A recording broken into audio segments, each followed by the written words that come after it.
Hello, welcome to Dissident Canada. My name is Tyler. Today's video is going to be about Trump and him continually, royally screwing up. And this is just I'm going to talk about Trump screwed up for himself, for America, and potentially for the globe. Yep, screwed up so bad he put the entire world at risk. And I'm not talking about global war.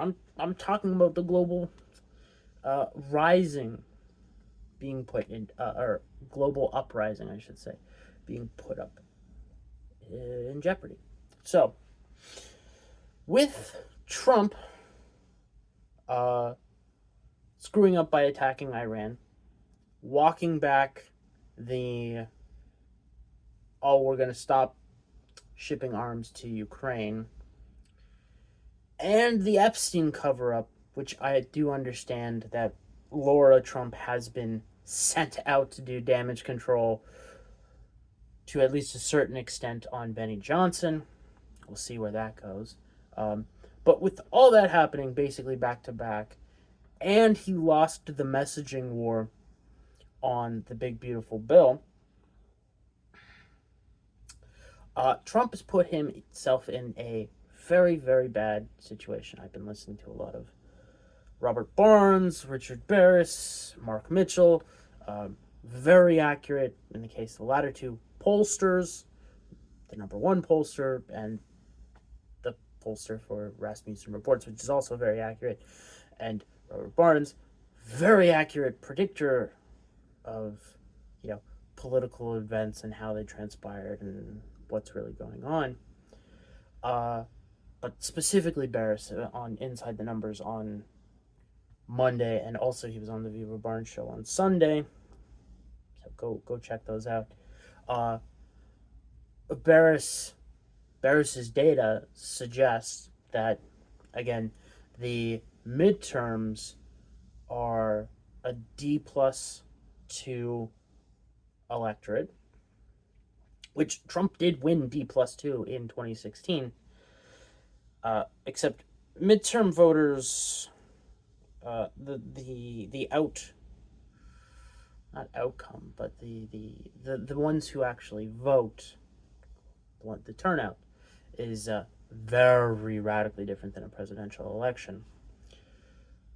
But with Trump not on the ballot and royally screwing up and pushing away demographics of his voters, you've got a libertarian sect, part of the anti-war sect, really pissed off, and the a percentage of his core base is really put off by not so much the fact that the Epstein files are being covered up and Epstein isn't the whole cat's out of the bag. It's what that represents, which is the deep state is yet again being protected. And this time it's being protected by their guy. That is a massive betrayal to a sizable portion of his base. There's a lot of people who are turned off. Barris is saying the low end realistically is he's probably lost 10% of his voters, I should say. I would say the low end is 5%, but then again, Barris is better at this than I am. And you look at potentially Elon Musk stealing 2 to 3% of the Trump vote before this fiasco with Epstein. In the midterms, which again, it wouldn't amount to anything in successful elections, but it would amount to possibly ideas getting pushed forward by Elon, which is dangerous because Elon likes to call himself a libertarian. He is not. If he was a libertarian, he would not be the largest welfare queen in the world. Well, corporate welfare, but still welfare. So you take all that percentages of lost voters into uh, account, and then you consider the fact that the generic Republican runs, 4 points behind Trump in any given district, that's basically the House gone. And at this rate, Barris is saying it's likely that the Senate is gone as well. I'm at the point where I think it Trump's probably going to continue on with this trajectory to a certain extent. Um, I see the House and the Senate already gone, not just probably gone. I mean, gone. Like, so for where Trump fucked up for himself, that means, if Trump is not a part of the deep state at this point, let's just say he's being advised by the deep state. When he loses the House and Senate, that means an impeachment.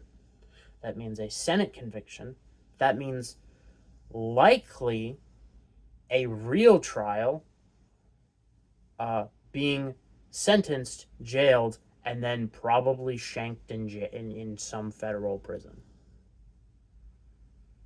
That's Trump's trajectory. That's if the deep state is angry, they may just let him anguish in the federal prison for the rest of his life.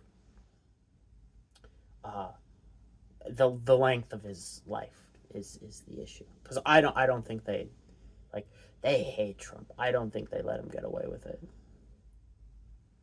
Like, I don't think they give him a slap on the wrist. I think they take him out and crush all hope of a peaceful resistance, and I'm going to get into that later. So that's in jeopardy. The Make America Great Again agenda is in jeopardy. Trump reorganizing global trade is in jeopardy. If he had just focused on the domestic issues, I know global trade is international, but if he had just focused on the stuff and didn't focus on foreign policy of, hey, let's go bomb shit, and didn't hype up the Epstein files, or kick the can down the road by appointing a special prosecutor or special counsel of some kind and saying, hey, look into this, and then at the 3 or 5 years down the line, you release it, you kick that can down the road. It would have helped Trump. Now, I'm not really in favor of that. I think just release everything. Epstein is very clearly connected to multiple intel agencies. Get fucking Tulsi to look into all that shit and then release it. People have more trust in her. Could have been done right. But besides the point, Trump screwed up. He's lost all that support. Everything that his American base wants is now in jeopardy. He's going to have an extremely hard time dealing with it because he now no longer has political capital to spend. At least in my opinion. Now, could he pull off something miraculous? Absolutely. Never discount anything out in politics. It's just, this is the trajectory he's on. So, now, what that really means for America is that J.D. Vance is going, if he does not abandon Trump and come out and speak against what Trump is doing, and the Democrats hit both sides, Vance will likely not get the nomination in the Republican primary. Most assuredly, even if he does, he can't win at this point, with him being tied to Donald Trump. And there are no other Republican candidates that can win in a presidential election. No, Ron DeSantis does not have a fucking chance in hell of winning against a Democrat outside of Florida. I don't even think he could win the state of Florida. So, there's that. So, in the short term, you'll have Democrats ruling under a Republican president of some variety, and unless they then impeach J.D. Vance because they could, and put most likely Hakeem Jeffries as the temporary interim until the next election, because they can do that too.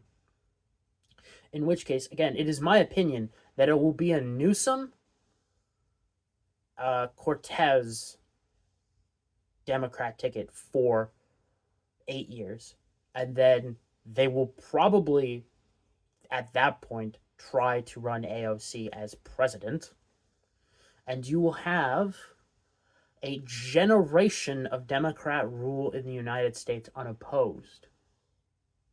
Because the Republicans will not get their act together. Their party most likely will collapse.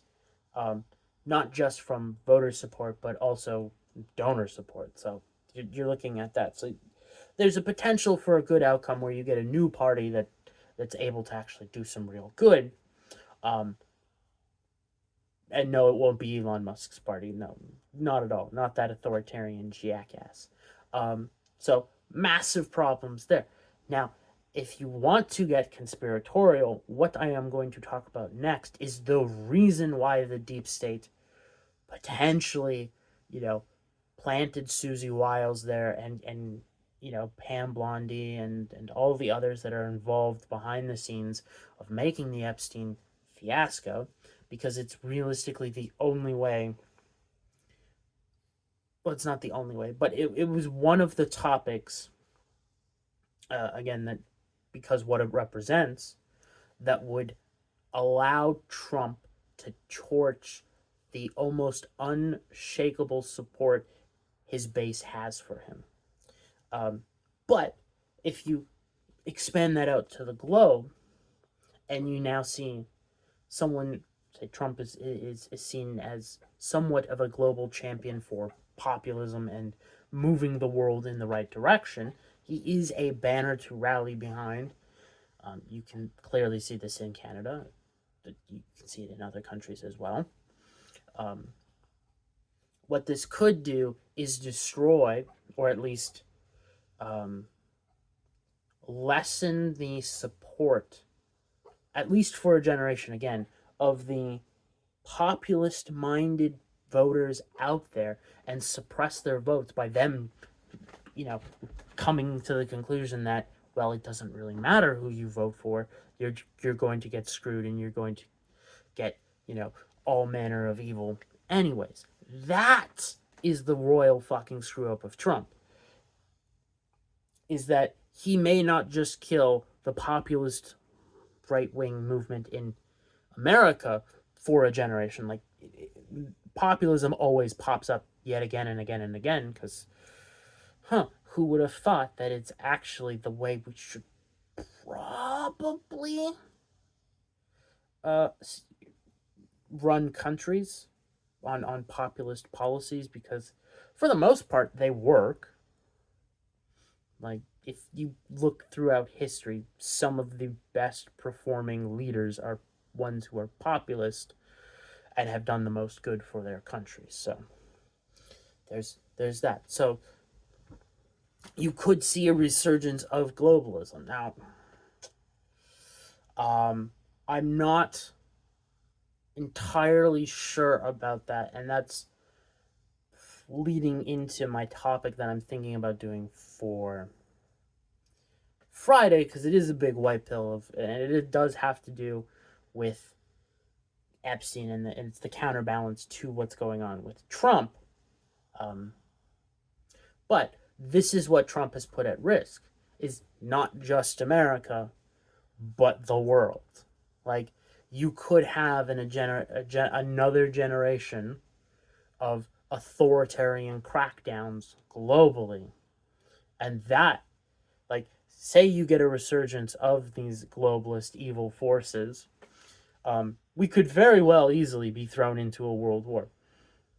Again, it's going to take the United States, Canada, the EU, the West itself, at least 10 years to rearm.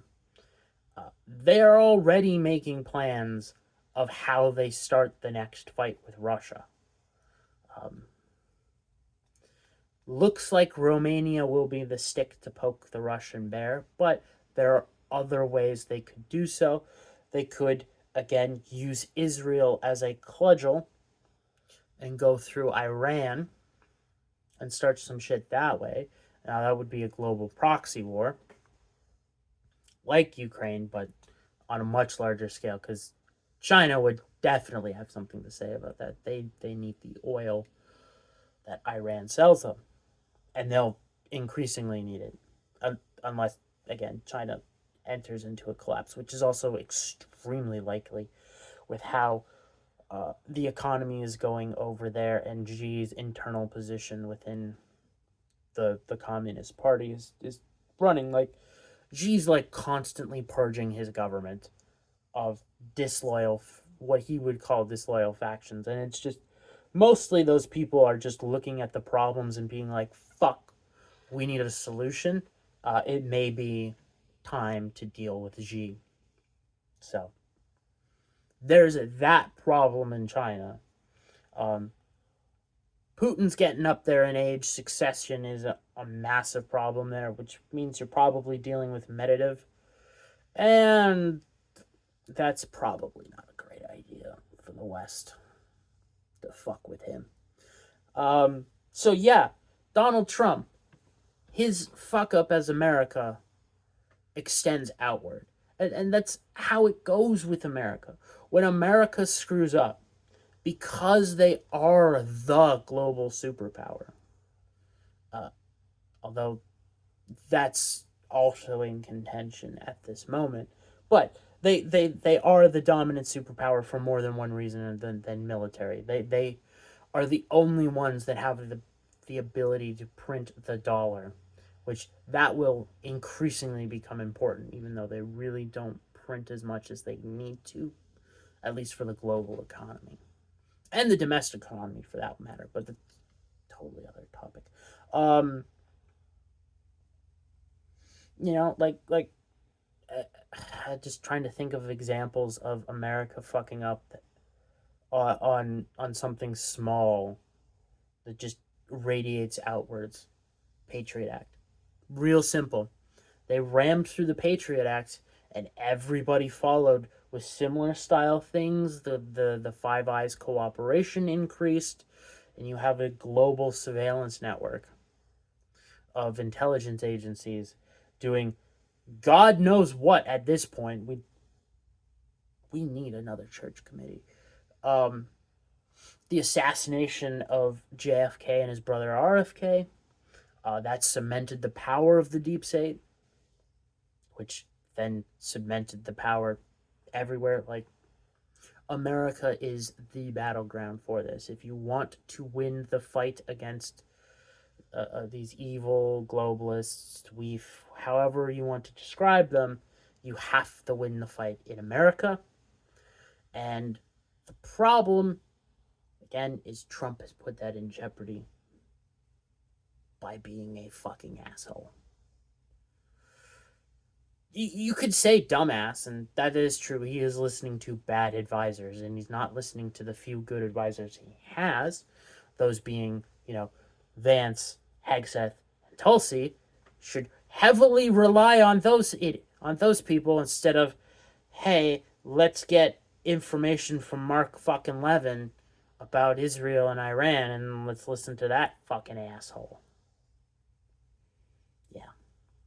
So that's the video for today. I think tomorrow I'm going to talk about tariffs, and I think how I think that now rolls out because Trump has sabotaged himself, and how it's likely to play with the economy now.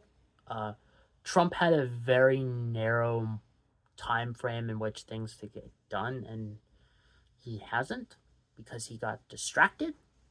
So that's the video for tomorrow, and then a counter argument for what I said today here about the Epstein files on Friday that is definitely white-pilled in nature. So you can stick around for that. But for today, that's it. Until I see you in the next video, have a good day.